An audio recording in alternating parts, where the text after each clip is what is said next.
Hello students, welcome to this channel शिक्षा academic and tutorials. आज का हमारा टॉपिक है quality and productivity for any software development. Start करने से पहले मेरी एक रिक्वेस्ट है आप सबसे कि जिन्होंने भी मेरा चैनल सब्सक्राइब नहीं किया है प्लीज़ मेरा चैनल सब्सक्राइब कर लीजिए। बेसिकली आपको मेरे चैनल पे मिलेंगे कंप्यूटर साइंस ब्रांच के सब्जेक्ट्स के कुछ फ्यू इम्पोर्टेंट कॉन्सेप्ट्स। ओके, चलिए स्टार्ट करते हैं हम हमारा आज का टॉपिक। ओके, सी आज का है जो मैं डिस्कस करने जा रही हूँ which is based on any software development.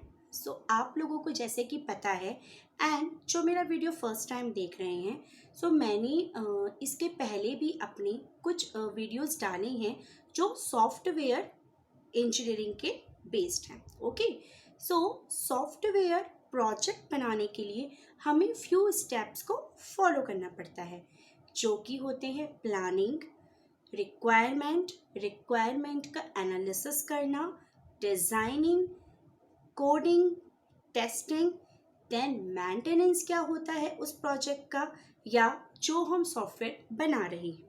Okay, then after complete होने के बाद उसे अपने क्लाइंट को या एंड यूज़र को जाके डिलीवर कर देना।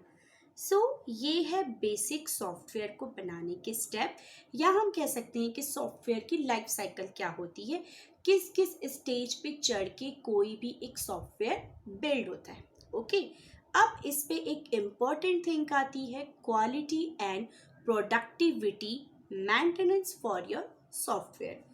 एग्जैक्टली, अगर आप मार्केट जाते हैं, कोई चीज़ परचेस करते हैं, मैं एक शॉप में गई, मैंने एक काजल परचेस किया।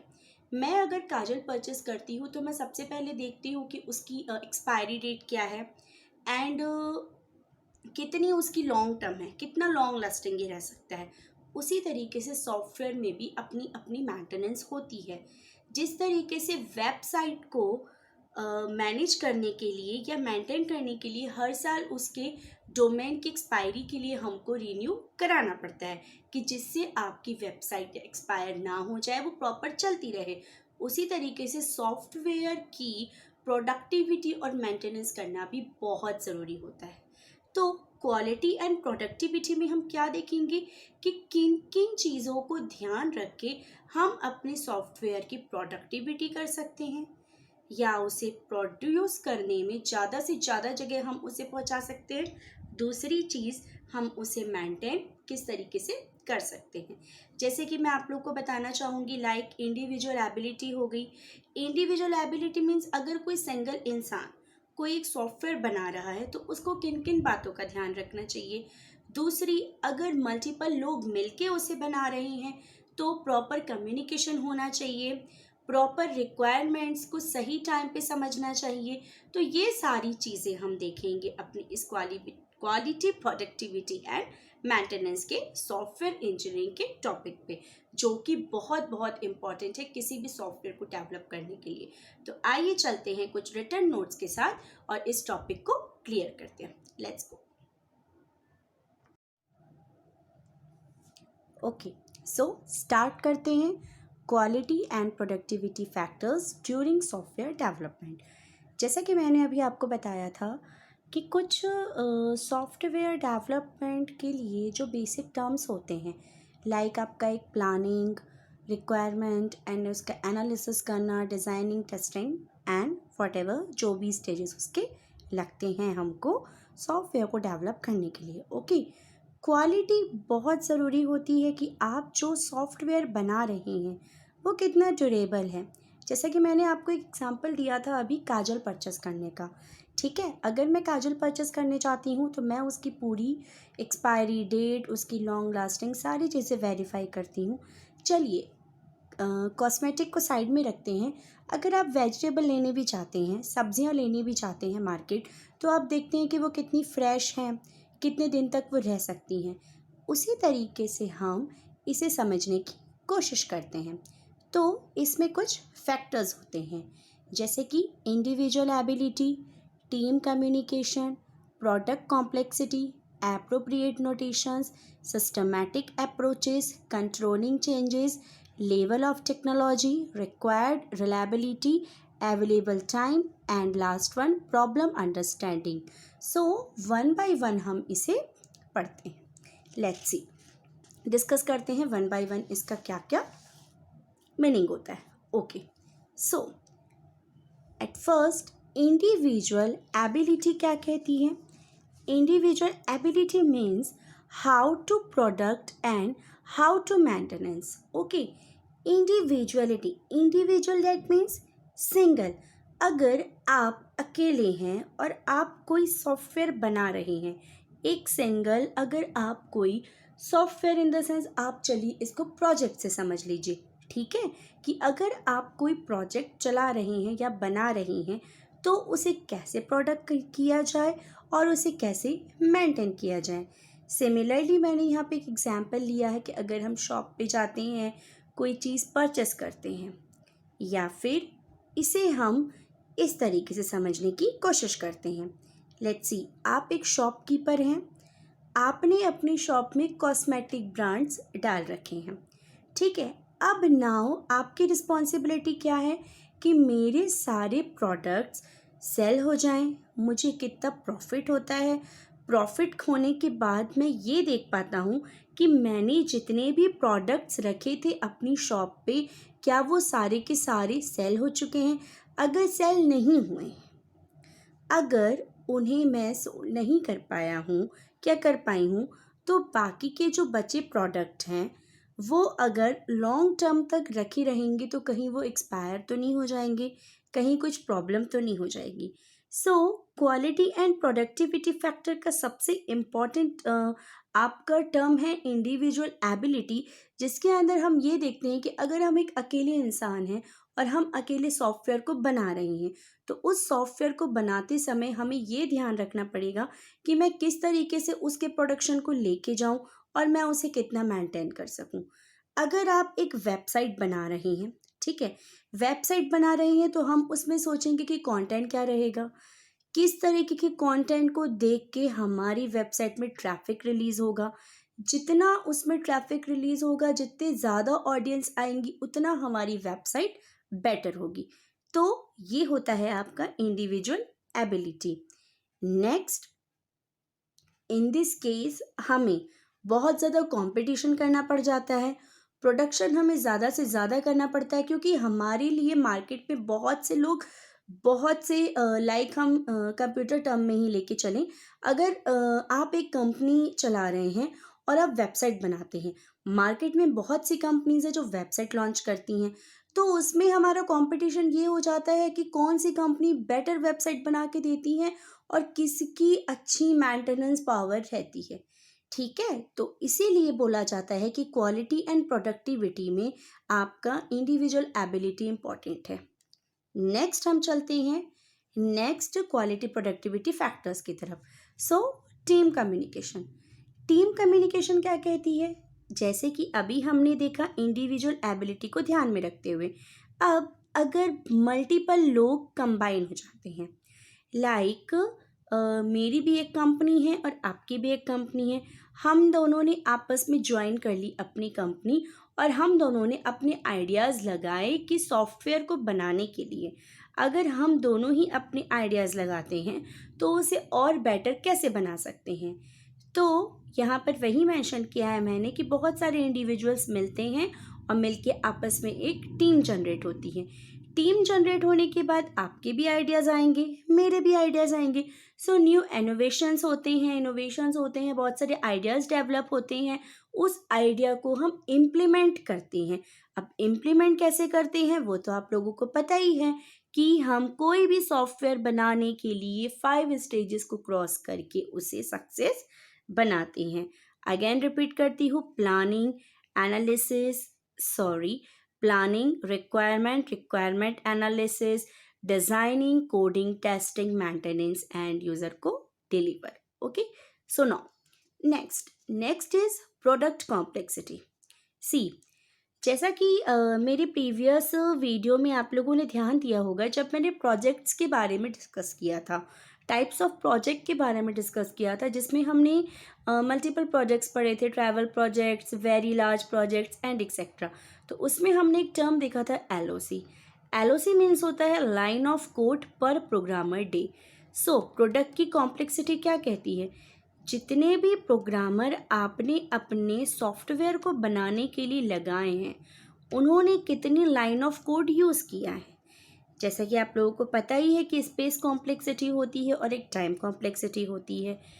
सो उसके बेस पे ही आपने अपने प्रोजेक्ट को कितना ज़्यादा डेवलप किया है। ओके, सो कॉम्प्लेक्सिटी का ध्यान रखना भी बहुत ज़रूरी है। ये इसलिए क्योंकि ज़्यादा लाइन ऑफ कोड होंगे तो ज़्यादा टाइम लगेगा टेस्टिंग में। टेस्टिंग एक ऐसा फेज़ होता है जहाँ पर हम पूरा बना बनाया हुए प्रोजेक्ट को टेस्ट करते हैं। वो हम आगे के टॉपिक्स में देखेंगे कि टेस्टिंग क्या होती है। फ़िलहाल मैं यहाँ पे एक छोटा सा इंट्रो दूंगी कि लाइन ऑफ कोड आपका प्रॉपर हो। प्रॉपर मीन्स अननेसेसरी चीज़ें नहीं हो, जितना ज़रूरी है आप उतना लाइन ऑफ कोड यूज़ करिए और उसे प्रॉपर तरीके से बिल्ड करिए। Okay, now the next one is appropriate notations. Appropriate notations बहुत ही बेसिक फंडामेंटल रूल होता है। जैसे कि हम रेलवे स्टेशन जाते हैं या फिर हम रिजर्वेशन करवाते हैं तो रिजर्वेशन में आपके शॉर्ट टर्म होते हैं, ठीक है। लाइक जयपुर ले लीजिए, जयपुर को JP, ओके, बिलासपुर को BSP। तो ये क्या हो गया, BSP हो गया उसका नोटेशन, किसका, बिलासपुर स्टेशन का। उसी तरीके से JP किसका नोटेशन हुआ, जयपुर नोटेशन का, तो जयपुर स्टेशन का। तो ये क्या होता है, ये इंटरेक्शन करते हैं, ठीक है। इंटरेक्शन होता है इसमें कि देखो एक चीज़ हमेशा ध्यान रखना कि कभी भी जो डेवलपर होता है या जो पूरी की पूरी टीम होती है जो सॉफ्टवेयर बनाती है वो उसके साथ एक रिपोर्ट भी रेडी करके देती है। आप लोगों ने देखा होगा, आप लोग अपने घर पे परचेस करते हैं टीवी, फ्रिज, AC, व्हाटएवर, सबके साथ आपको एक मैनुअल मिलती है ना। मैनुअल में सारी चीज़ें मेंशन होती है कि किस तरीके से टीवी को ऑपरेट करना है, रिमोट किस तरीके से चलेगा लाइक AC के लिए, एंड जो भी आप स्मार्ट चीज़ें अपने घर में परचेस करते हैं। उसी तरीके से कोई भी डेवलपर या कोई भी टीम अपने क्लाइंट को अगर सॉफ्टवेयर बना के देती है तो वो उसके साथ रिपोर्ट भी रेडी करके देती है और उस रिपोर्ट में वो मेंशन कर देती है स्मॉल स्मॉल कीवर्ड्स, जिसके वजह से वो इंटरेक्ट कर पाता है और अपने उस पेज पे जाता है और प्रॉपर चीज़ों को फाइंड कर पाता है और अपने सॉफ्टवेयर को यूज़ कर पाता है। Okay, so this is a basic notations कि आप रिपोर्ट में किस तरीके से नोटेशंस को यूज़ करते हैं। Okay, now the next one factor is systematic approaches. Okay, systematic approaches क्या कहती है, which type of procedure you follow to make any software. Simple कि आप अपने सॉफ्टवेयर को बनाने के लिए कौन सी अप्रोच को फॉलो कर रहे हैं। लाइक जैसे कि हम अपने घर से स्टेशन जाते हैं, सपोज़ हमारे घर से स्टेशन जाने के लिए 3 वेज़ हैं, ठीक है। तो अब ये डिपेंड करता है कि आप लॉन्ग टर्म वाले से जा रहे हैं या नॉर्मल से जा रहे हैं या शॉर्ट टर्म से जा रहे हैं। अगर मेरी ट्रेन ऑन टाइम है और मैं लेट हो गई हूँ तो मैं क्या करूँगी, शॉर्ट टर्म वे पकड़ूँगी। उसी तरीके से सॉफ्टवेयर में होता है कि सॉफ्टवेयर को बनाने के लिए मैं कौन सी ऐसी मैथडोलॉजी यूज़ करूं जिससे मेरा सॉफ्टवेयर एफिशिएंटली बने, बहुत प्रॉपरली तरीके से वर्क करे, उसका प्रोडक्शन भी अच्छा हो और उसके मेंटेनेंस में भी ज़्यादा कॉस्टिंग ना आए। तो this is systematic approach. Okay, now the next one is controlling change. See, controlling change is very very important. Why, let's see. Problem क्या आती है कंट्रोलिंग चेंज के, अगर हम समझने की कोशिश करें, डिज़ाइनिंग सडनली चेंज कर देना, सडनली रिक्वायरमेंट्स पे चेंज हो जाना, और कुछ पॉलिटिकल अप्रोचेस हो जाती हैं। लाइक ऊपर से प्रेशर आ जाता है कि नहीं नहीं इसको इस तरीके से नहीं बनाना है, इसको चेंज करना ही करना है। तो ऐसी प्रॉब्लम ना हो इसके लिए हमें प्लानिंग के फेज़ में, ठीक है, जैसा कि मैं बताती आ रही हूँ और मैं अभी भी बताती हूँ कि किसी भी सॉफ्टवेयर के लिए planning, analysis, designing, coding and testing very very important, ठीक है।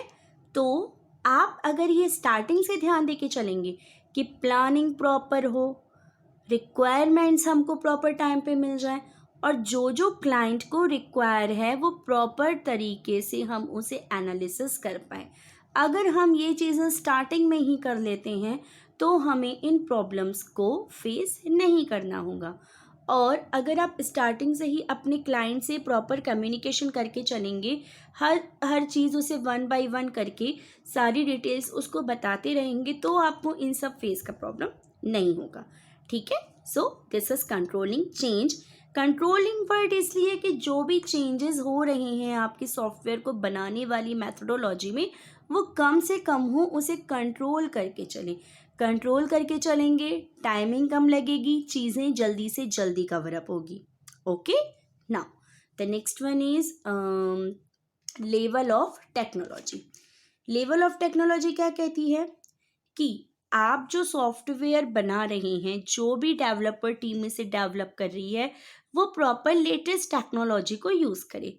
एक तो होता है कि क्लाइंट की क्या अपनी चॉइस है। सपोज मुझे VB.NET में अपना एक वेब एप्लीकेशन बनाना है या जावा में बनाना है, तो मैंने उसको बता दिया कि नहीं, मुझे जावा में ही चाहिए। अब क्या होता है, मार्केट में न्यू न्यू टेक्नोलॉजीज चलती रहती, लाइक अभी Python, data analytic, R language, बहुत सारी चीज़ें चल रही हैं। ठीक है, तो लेवल ऑफ टेक्नोलॉजी क्या कहती है कि आपको अगर अपने सॉफ्टवेयर को न्यू रखना है या उसको प्रॉपर तरीके से मेंटेन करके चलना है, तो आप कोशिश करिए नया प्लेटफॉर्म यूज़ करिए जो अभी मार्केट में न्यू चल रहा है। Got it? ठीक है, ओके। सो नेक्स्ट क्या कहता है, रिक्वायर्ड रिलायबिलिटी। रिक्वायर्ड रिलायबिलिटी से समझ यही आ रहा होगा, रिक्वायर्ड कि हमको क्या रिक्वायर्ड है, हमें किस टाइप के टूल्स चाहिए, हमें किस टाइप के लोग चाहिए जो इसे इजीली बना सके, इजीली अंडरस्टैंड कर सकें, या देखा जाए तो टाइम टाइम पे इसे प्रॉपर रिपोर्ट कर सके कि अगर इसमें कुछ प्रॉब्लम आती है तो उसे किस तरीके से सॉर्ट आउट किया जाए। तो ऐसे पर्सन हमें अपने प्रोजेक्ट को बनाने के लिए लेना चाहिए जो रिलायबल, जो प्रॉपर तरीके से वर्क करे। ठीक है, तो ये था आपका रिक्वायर्ड रिलायबिलिटी। बाकी के और भी क्वालिटी फैक्टर्स हैं जो मैं आगे के वीडियोस में एक्सप्लेन करूँगी। सो आप सबसे उम्मीद है कि आप लोग इस वीडियो के साथ बने रहेंगे। तो आगे के टॉपिक्स में हम देखेंगे क्वालिटी एंड प्रोडक्टिविटी के और भी फीचर्स। इसके कुछ टॉपिक्स और हैं।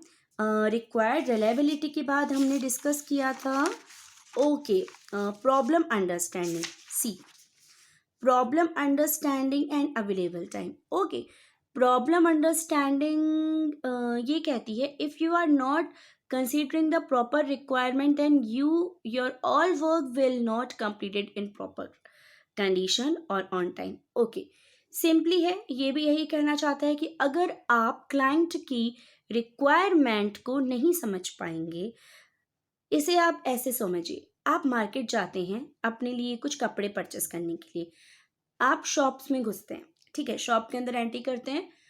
अगर शॉपकीपर आपकी चीज़ों को समझ जाता है कि लाइक इसे जीन्स चाहिए या टॉप चाहिए या शर्ट लेना है, तो वो उसे इजीली दिखा देता है। लेकिन अगर कोई शॉपकीपर नहीं दिखा पाता है तो आप लोग उस शॉप में नहीं रुकते हैं, आप क्या करते हैं, वहाँ से निकल के नेक्स्ट शॉप में ट्राई करते हैं।